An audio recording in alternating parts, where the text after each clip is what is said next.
그 선한 힘이 우릴 감싸시니 믿음으로 일어날 일 기대하네. 주 언제나 우리와 함께 계셔. 하루 또 하루가 늘 새로워. 주께서 밝히신 작은 촛불이 어둠을 헤치고 타오르네.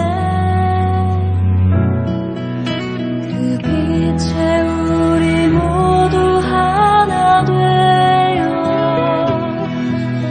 온 누리에 비추게 하소서. 이 고요함이 깊이 번져갈 때 저 가슴 벅찬 노래 들리네. 다시 하나가 되게 이끄소서. 당신의 빛이 빛나는 이 밤 그 선한 힘이 우릴 감싸시니 믿음으로 일어날 일 기대하네. 감사드립니다. 이 자리에 쓸 만한 그런 자격도 없는 사람인데 우리 목사님이 저를 이렇게 불러주셔가지고 아까 그래서 우리 목사님께 제가 좀 괴짜 같은 그런 분이시라고 그런 표현을 드렸습니다. 그 목사님 웃으시더라고요. 어쨌든 예수 안에서 모두 우리가 하나가 되는 그런 성도들이기 때문에 우리 목사님이 저보다도 훨씬 더 마음이 크고 넓으신 분이시구나 하는 그런 생각을 가져봅니다. 어쨌든 우리 다빈교회 성도님들 좋은 목사님 모셨습니다. 앞으로도 계속 감사하시면서 서로 존경하시면서 하나님 영광 드러내는 우리 다빈교회 성도님들 또 우리 은성교회 성도님들 되시기를 바랍니다. 예. 오늘 말씀 제목이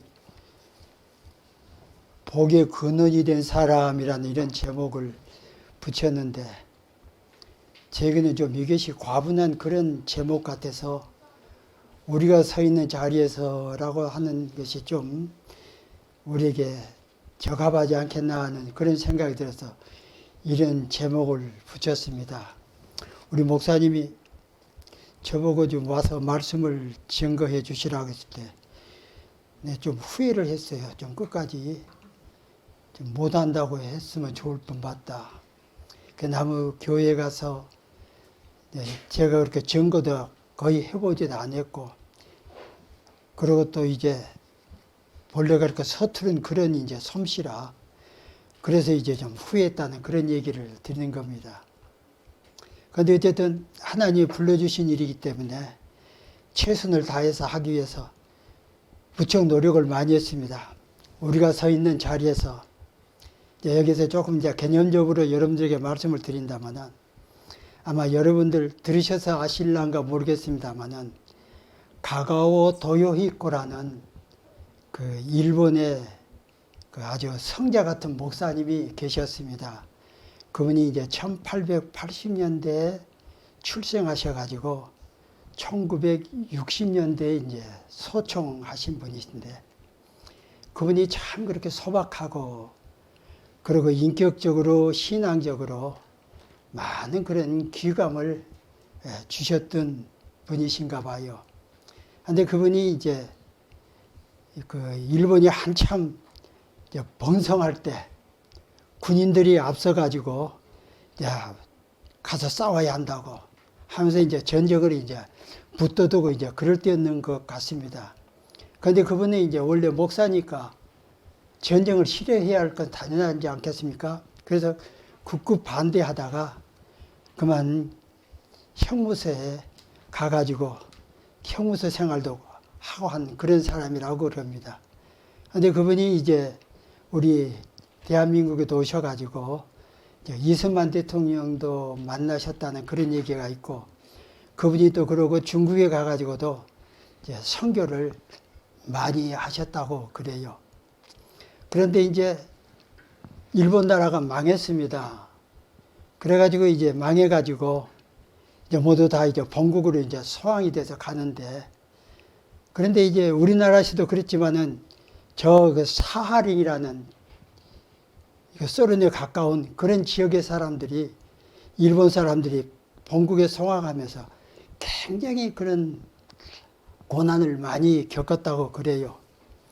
그런데 중국에는 그 당시 200만의 가량의 일본인들이 살고 있었는데 본국에 돌아가면서 한 사람도 어려움을 겪지 않았다고 그럽니다.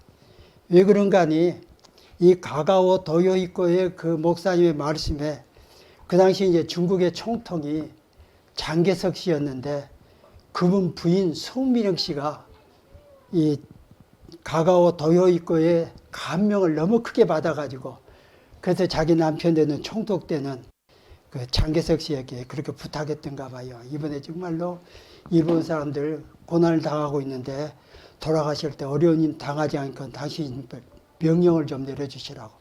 그래서 엄명을 내려가지고 일본 사람들이 무사히 이렇게 본국에 돌아갔다고.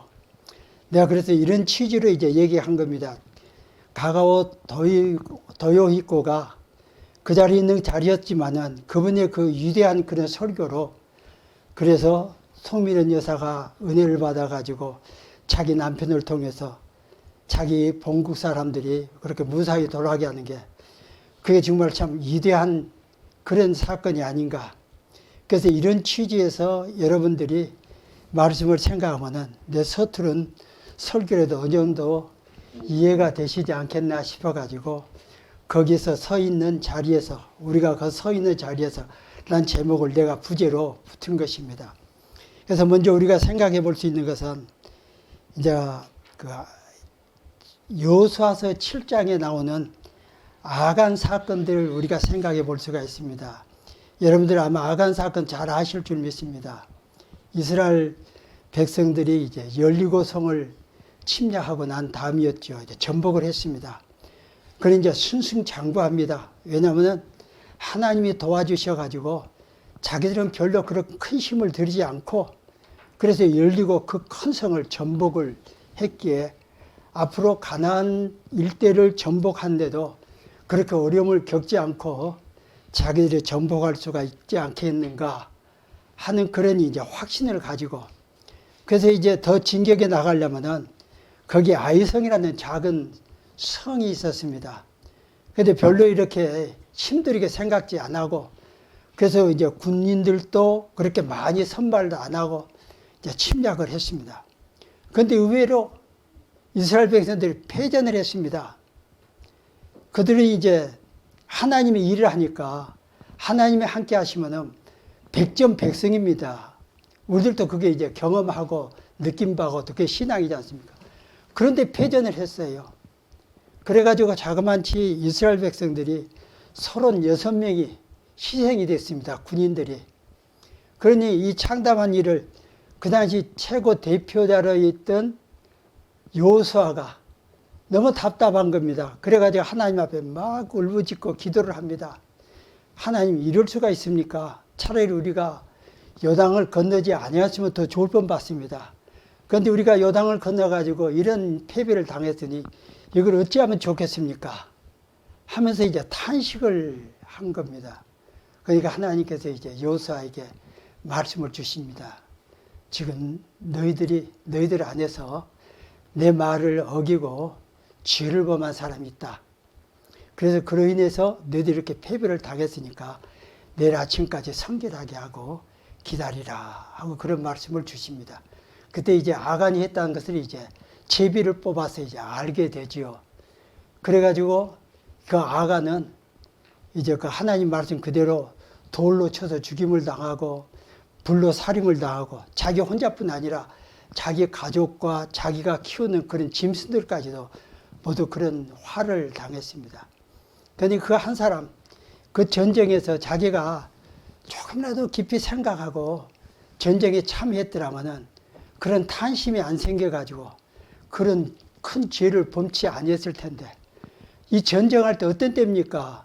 자기 동료 하나가 죽고 자기가 죽으면은 자기 가족 식구들이 죽고 자기 민족이 죽는 그런 무서운 그런 현장에서 어떻게 탄심을 일으킬 수가 있겠습니까? 그런데 그 사람은 그만 일으켜가지고 그런 큰 죄를 범해서 하나님의 진노를 사게 되고 그로 말미암아 이스라엘 백성들이 귀한 인명이 36명이나 죽게 됐다는 것. 이런 거 생각하면 우리들도 역시 하나님 앞에 신실하게 서야겠다 하는 그런 생각이 드는 것입니다. 두 번째 우리가 생각할 수 있는 것은 요나의 이제 불순종 사건입니다. 아마 여러분들 요나에 대해서 잘 알 것입니다. 그분이 이제 배를 타고 다시스로 가는 배를 타고 이제 갑니다.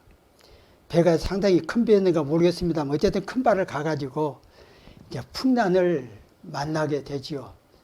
그런데 얼마나 풍란이 심한지 그 풍란을 자기들이 이제 견딜 수가 없습니다. 그래가지고 하다 아직 안 되니까는 선원들이 모두 손을 놓습니다. 그래서 이제 우리는 죽음밖에 기다릴 게 없다 하고 손을 놓는데 어뜩 생각이 드는 겁니다. 무슨 생각이?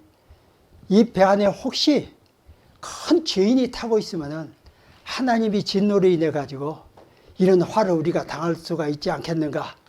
우리가 한번 그 죄인을 찾아보자. 그래가지고 제비를 뽑기를 했더니 그게 이제 누굽니까? 요나에게 당첨이 됐습니다. 그래서 요나가 거기서 이제 담대하게 얘기합니다. 나를 바다에 던지십시오. 우리 하나님께서 나에게 니느웨로 가라고 했는데 내가 그 명령에 불복종해가지고 다스시를 가다가 이런 화를 당했습니다. 그러니 여러분들이 나를 바다에 던지면은 아마 바다가 잔잔하게 될 것입니다. 하고 이렇게 얘기합니다. 이거 우리가 성경에 나왔으니까 그 얘기 그대로 입에서 지납니다만은 가만히 생각해 보면은 그 목숨을 걸어놓은 그런 얘기입니다. 자기를 죽이라는 얘기입니다. 감히 나를 죽이라고 누가 감히 그런 얘기를 할 수 있습니까?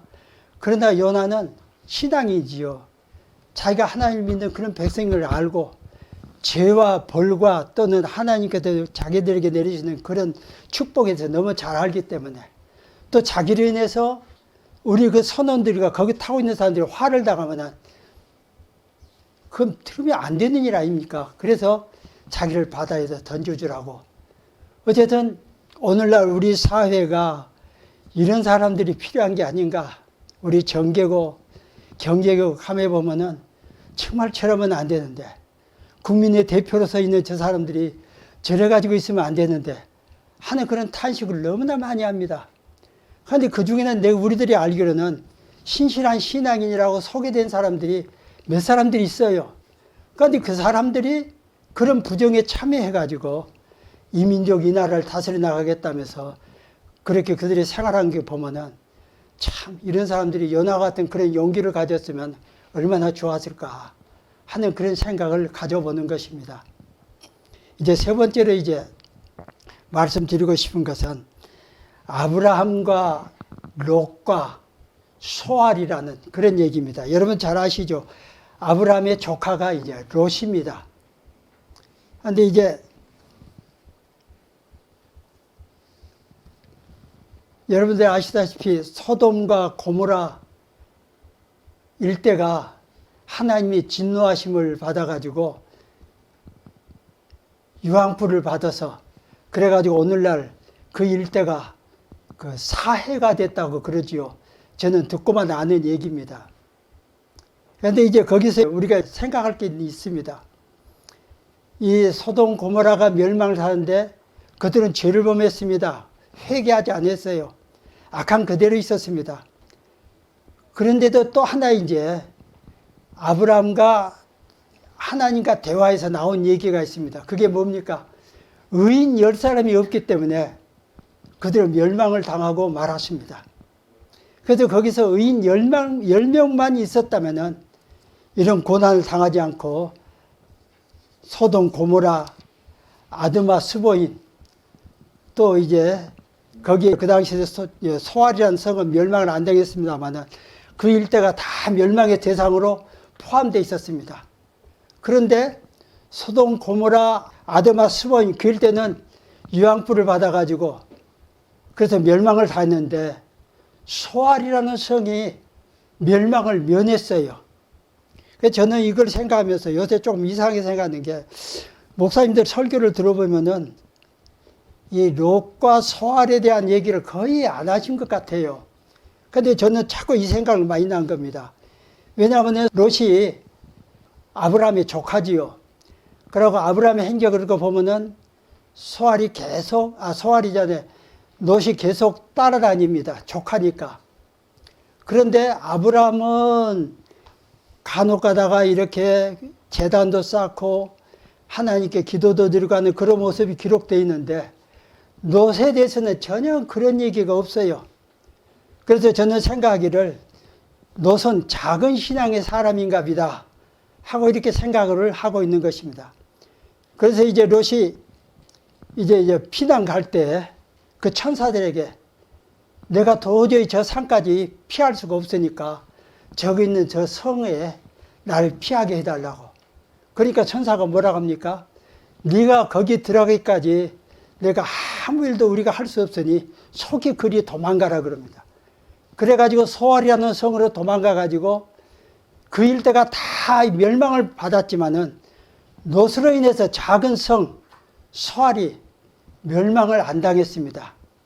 그래서 여기서 내가 생각할 수 있는 것은 소알이라기보다 롯이 작은 신앙의 사람이거든요. 별로 그분의 이제 믿음에 대한 얘기 안 나옵니다. 한 가지 나온 데가 있는데 베드로후서에 보면은 롯을 의인이라고 칭하고 있어요. 어떻게 말하고 있는가 아니요. 그 소돔과 고모라 일대 사람들이 하도 더러운 죄를 범하니까 가슴을 치고 탄식했다는 그런 식의 얘기를 나와요. 그래가지고 롯을 갖다가 의인이라고 근데 칭하고 있습니다. 그래서 제가 이제 롯을 작은 신앙의 사람이라고 이렇게 표현하고 있어요. 그런데 한 가지 또 있습니다. 이제 믿음의 이제 그 증거인데요. 그게 창세기 19장 29절에 이런 말이 나옵니다. 이때 하나님께서는 삼촌 아브라함을 생각하사 롯을 그 없으신 중에서 내보내셨더라 하고 이렇게 말씀을 주고 있습니다. 그러니까 이제 삼촌의 신앙의 그런 영향, 그리고 롯의 그 작은 신앙의 영향으로 소알성이 그 당시 얼마나 많은 사람들이 살고 있는가는 알 수 없습니다만은 어쨌든 그 사람들이 작은 신앙의 사람, 롯으로 인해서 멸망을 면했다는 그런 사실입니다. 제가 여러분들에게 드리고 싶은 말씀은 내 자신, 여러분들 그렇게 생각하시는지 모르겠습니다만 나는 작은 믿음을 가지고 있다. 그러니 어디 가서 누구한테 그렇게 내놓을 수도 없다 하고 이렇게 생각할 수가 있는데 롯하고 우리가 비교해 보면은 우리들이 가지고 있는 신앙이 얼마나 위대한 신앙인가.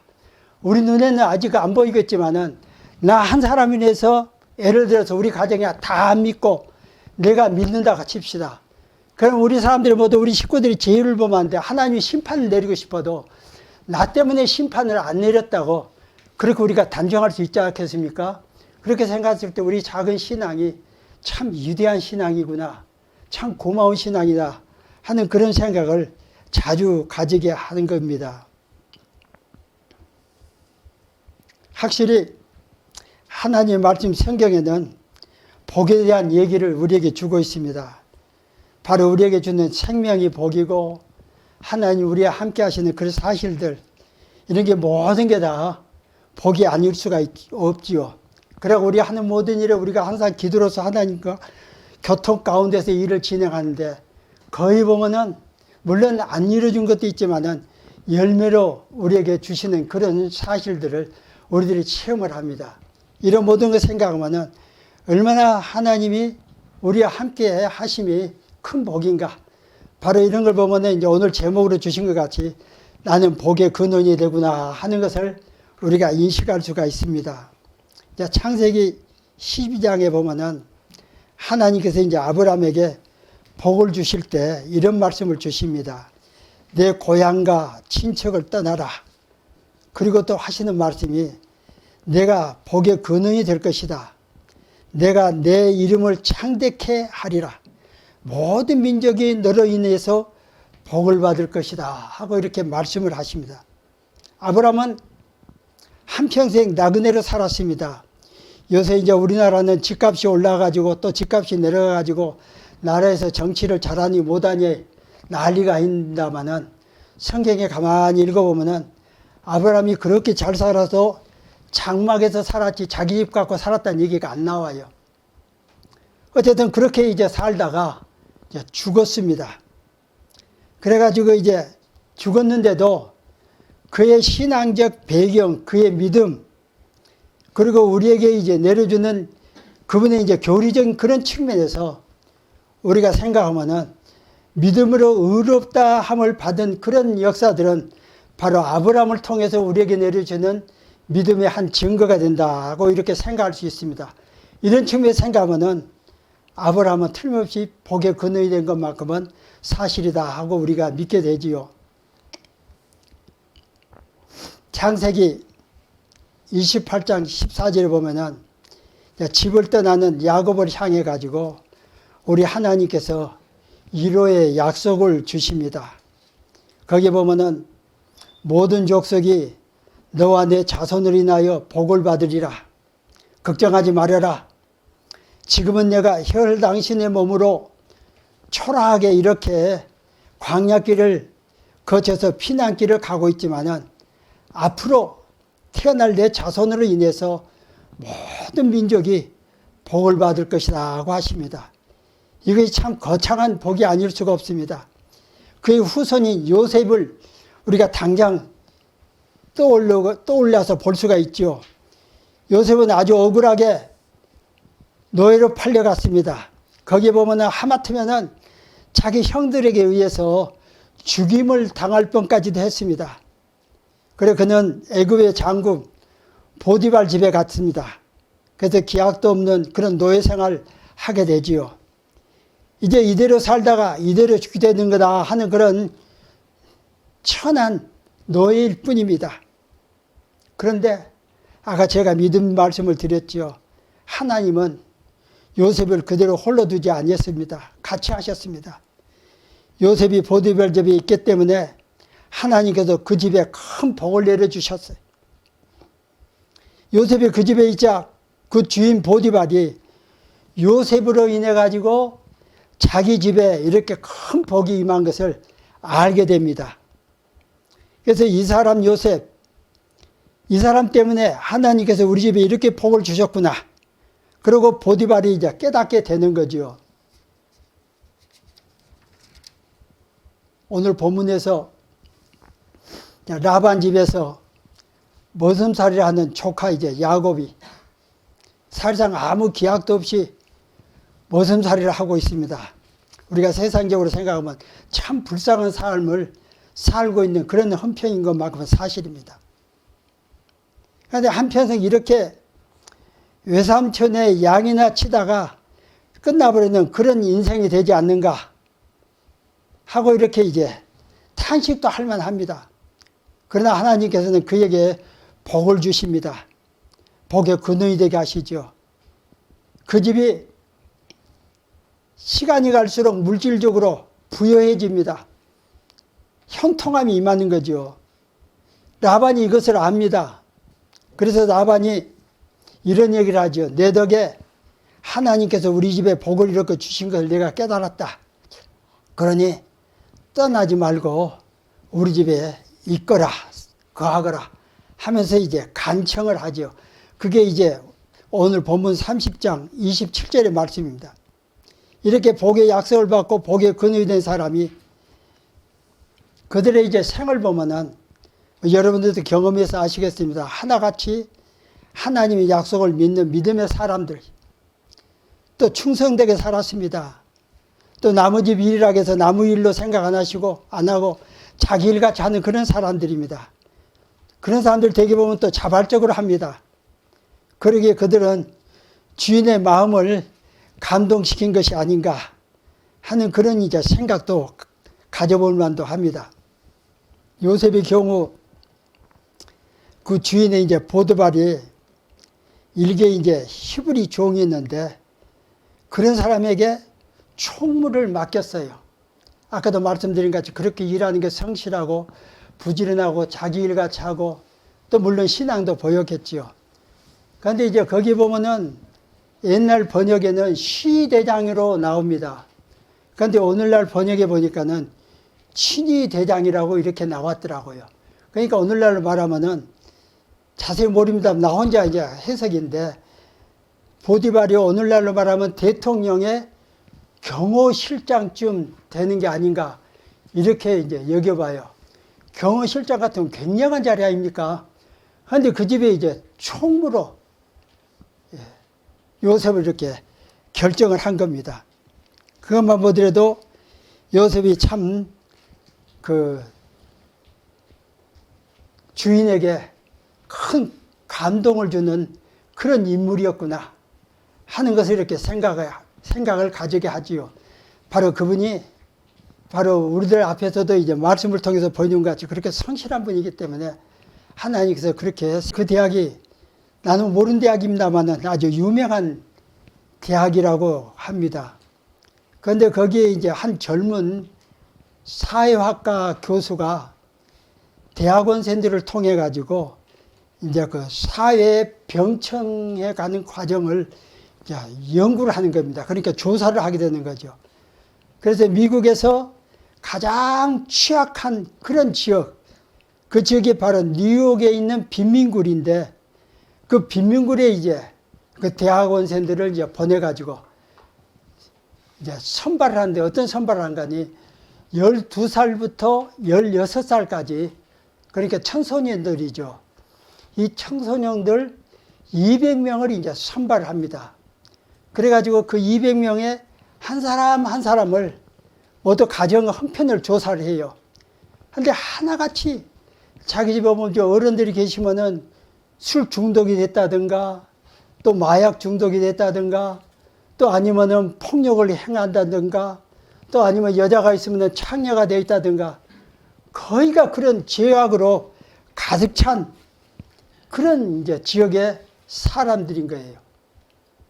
그래서 이제 그 사회학과 교수님하고 이제 대학원생들하고 생각하기를 필시 앞으로 이들을 그대로 두면은 이들이 앞으로 그 환경에 적응해 가지고 90%는 범죄자가 될 것이다. 그리고 그 중에 거의가 형무소를 자기 집 드나들지 하지 않겠나 하고 이렇게 생각을 했습니다. 그래가지고 이제 사회학 연구이니까 시간 좀 필요하지 않습니까? 그래서 이제 그대로 놔두고 이제 시간이 흘러서 자그마치 이제 25년이 된 다음이었습니다. 그래서 이 교수는 이제 다시 자기 그 대학원생들을 이제 뽑아가지고 그 당시 200명이 어떻게 살고 있는가, 어디에 살고 있는가 이제 추적을 했습니다. 그런데 다행히 그 200명 중에 25년이 지났는데도 180명을 찾게 됐어요. 그래서 이제 180명 찾아서 보니까 이들이 모두가 다 이렇게 범죄자가 되고 사회에 악을 끼치고 하는 그런 사람이 되었는데 안 그렇다는 것입니다. 너무나 위대하게 변화되어 있는 거예요. 세상에 이럴 수가 없는데 자기가 지금까지 연구해오고 지금까지 세월이 흘러오는 동안에 그런 경험한 바에 의하면은 그런 환경에서 사는 사람은 거의 90% 이상이 모두 타락하고 제 길을 걸어가지 못하고 사람들한테 배신을 당하고 하는 그런 사람들이 되었는데 어떻게 이렇게 그 사람들이 이렇게 꽃을 피고 아름다운 열매를 맺는 이런 사람들로 변화되었나 해가지고 교수님과 그 학생들이 굉장히 크게 놀래버린 것입니다. 야, 어떻게 이렇게 위대한 사람들로 모두 변화가 됐는가. 그런 시궁창 같은 데서 어떻게 이렇게 깨끗한 사람들이 이렇게 나올 수가 있었는가. 그걸 이제 한번 조사해 보는 겁니다. 그랬더니 그들이 보니까 한결같이 그 지역에 살고 있는 여자 전도사님에게 그렇게 따르고 있는 것을 알게 됐어요. 여자 전도사님이 도대체 어떻게 해서 저렇게 됐을까? 그분이 이제 20년 전에 그 이제 제됨 그 지역으로 이제 들어왔던가 봐요.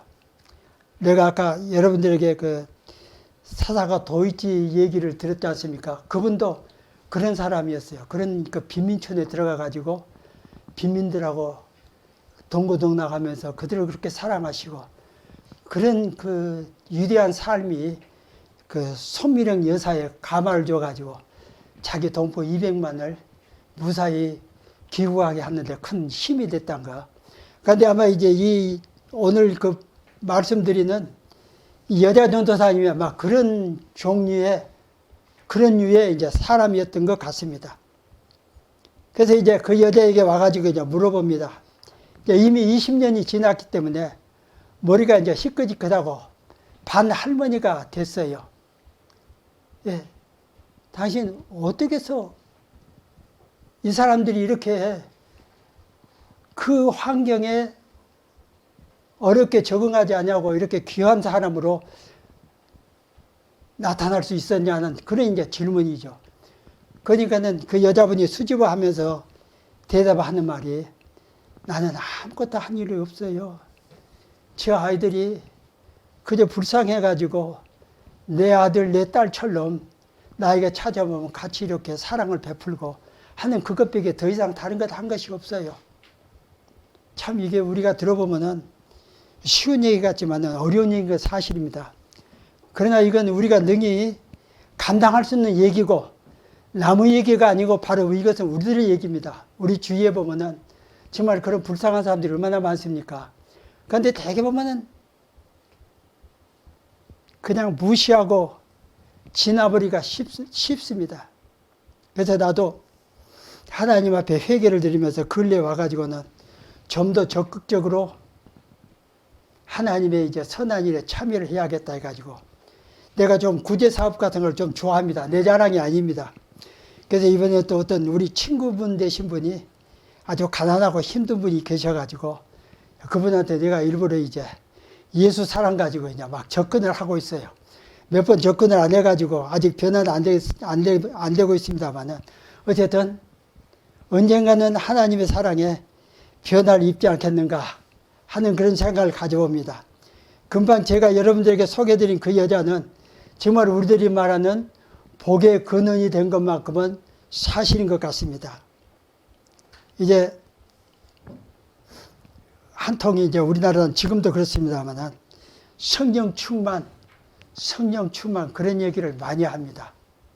그래서 저는 이제 간판을 교회에 대한예수교 장로회 은성교회 이렇게 살았습니다만 저의 출신은 원래 순복음 출신입니다. 대조동에 순복음 신학교 다녔는데 거기에 이제 우리 선배의 한 분이 계신데 그분이 여러분들도 잘 아시고 세계 사람들이 잘 아는 조인규 목사님 이제 계십니다. 그분이 이제 여의도 교회에 이제 개척하신 분이죠. 그런데 그분의 설교를 보면은 100편 거의 다가 성령 충만이라는 얘기가 안 들어간 설교가 없어요. 성령 충만 정말 위대합니다. 바로 하나님이 신이 내한테 임재했으니까 무당으로 말하면 신이 내린 거예요. 그런데 그 신이 내리면 뭐든지 가능합니다. 방언도 하고 애언도 하고 또 병자도 고치고 귀신도 쫓아내고 뭐든지 할 수 있죠. 그러니까 성령 충만 그런 얘기들을 많이 합니다. 그런데 저는 순복음 신학교 들어갈 때부터 거기 졸업해가지고 어느 날까지 아직 방언도 못하고 애언도 못해요. 근데 제가 방언한다고 뭘 하는데 이게 내가 스스로 하는 건지 아니면 하나님께서 나에게 방언을 주신 건지 그것도 몰라요. 그래서 어쨌든 하고는 있습니다. 성령 충만하면은 그런 역사가 나타났는데 저는 이제 그거분도 가만히 생각해 보니까는 성령 충만도 물론 우리가 받아야 하지만은 예수 충만도 받아야겠다. 그런데 예수 충만하고 성령 충만은 같은 얘기입니다. 한 신의 역사가 나타나는 그런 일이기 때문에.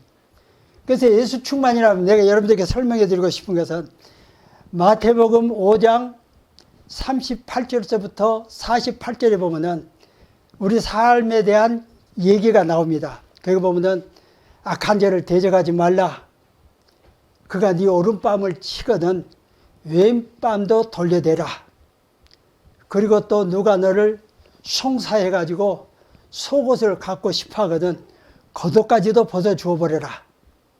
그리고 누가 또 너로 오리를 가져가면은 심리까지도 동해해 주어라.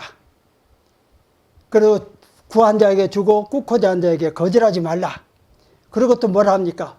원수를 사랑해라. 너를 핍박한 자들 위해서 기도하라. 이같이 한즉 하늘에 계신 너희 아버지의 아들이 되리니 하고 다음에 마지막 48절에 보면은 하늘에 계신 우리 아버지의 온전하신 같이 너희도 온전하라 하고 이렇게 가르칩니다. 여러분들 성령 충만하고 예수 충만하고 어떤 게 긍정적으로 받아들여지십니까? 그런데 이런 말이 있지요. 마태복음 7장 22절에 보면은 성령 충만한 사람인지 모르겠습니다. 거기에 예수님이 이런 말씀을 하십니다. 주여 주여 우리가 주의 이름으로 선지자 노릇하고 주의 이름으로 귀신을 쫓아내고 주의 이름으로 많은 권능을 행하지 아니하였나이까? 그때 주님 대답이 뭐라고 하시죠? 불법을 행한 자들아 내게서 떠나가라. 내가 너희를 도무지 알지 못한다 그랬습니다. 물론 성령 충만이 이런 건 아니라고 저는 확신합니다. 어쨌든 여러분들 성령 충만 안 됐다고 낙심하지 마시고 예수 충만하시면은 하나님이 더 크게 받아주시지 않겠나 하는 그런 생각을 가져봅니다. 임마누엘 칸트라는 분이 그의 행복 내에서 세 가지를 지적하고 있습니다. 어떤 일을 할 것이다. 일의 복이죠. 어떤 사람을 사랑할 것이다. 사랑의 복입니다. 또 어떤 희망을 가질 것이다. 소망의 복이죠. 일이 있고 사랑이 있고 소망이 있으니 복이 아닐 수가 없습니다. 그래서 우리가 그런 측면에서 산다 하면은 참 이렇게 아름다운 삶을 이어가는 그런 시간이 되지 않겠나 하는 그런 기대도 가져봅니다. 그런데 이런 얘기도 있지요. 40이 넘으면은 자기 얼굴에 책임을 져야 한다. 또 50이 넘으면은 그 주변 환경에 책임을 져야 한다. 내 주변의 사람들이 잘못되고 잘 되는 것은 거기에 너도 역시 같이 포함되어 있다 하는 걸 잊지 말라는 그런 얘기로 주고 있습니다. 그러니까 내가 무엇인가 영향을 잘못 주고 있고 내가 무엇인가 감동을 주지 못하고 있고 어쨌든 이렇다 저렇다 변명을 할 것 없습니다.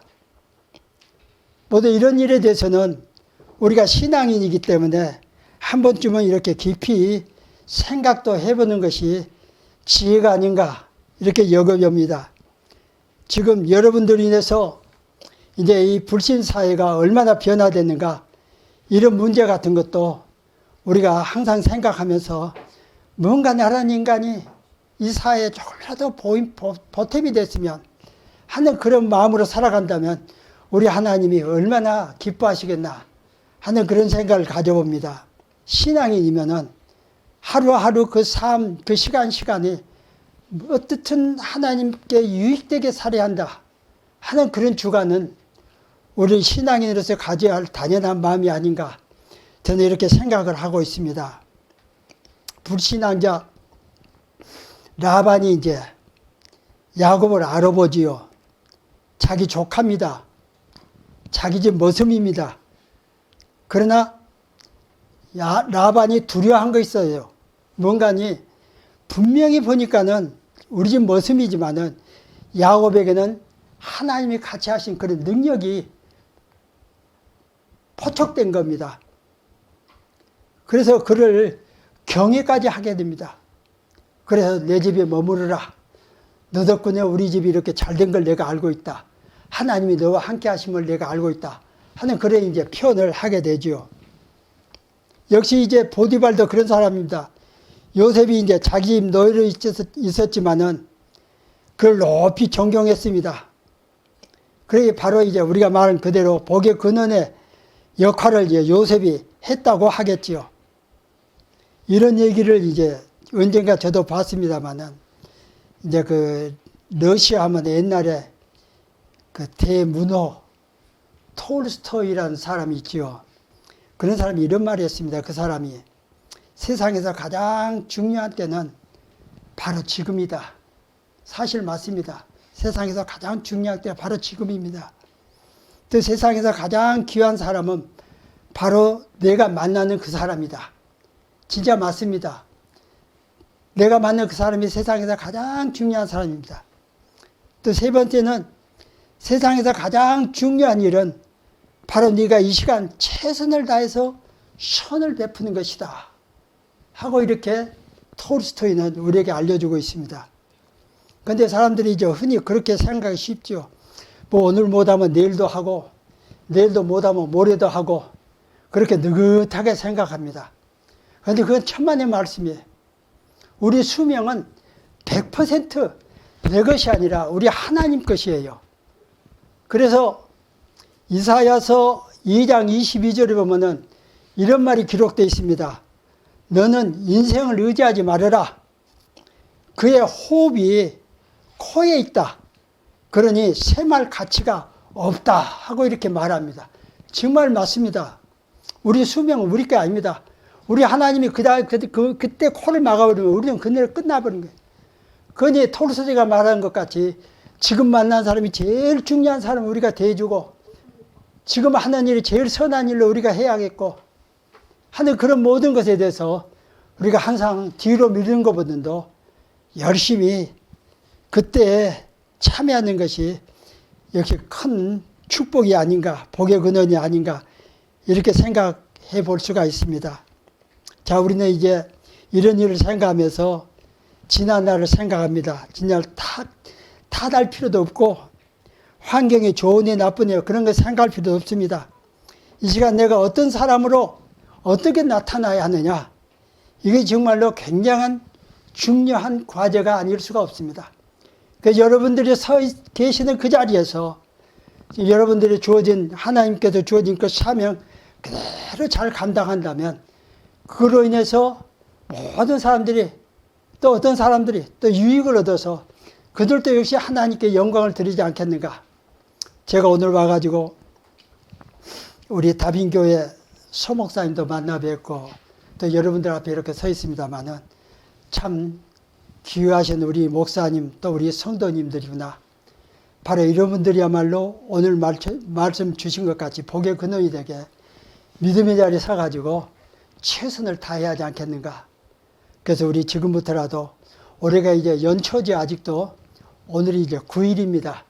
앞으로도 1년이 장장에 360일이 그렇게 거의 남았습니다. 계속 하나님 자리에, 신앙의 자리에 서셔가지고 하나님께 큰 영광 올려드리는 다빈교회와 우리 목사님과 모두가 되시기를 주님 이름으로 축원드립니다.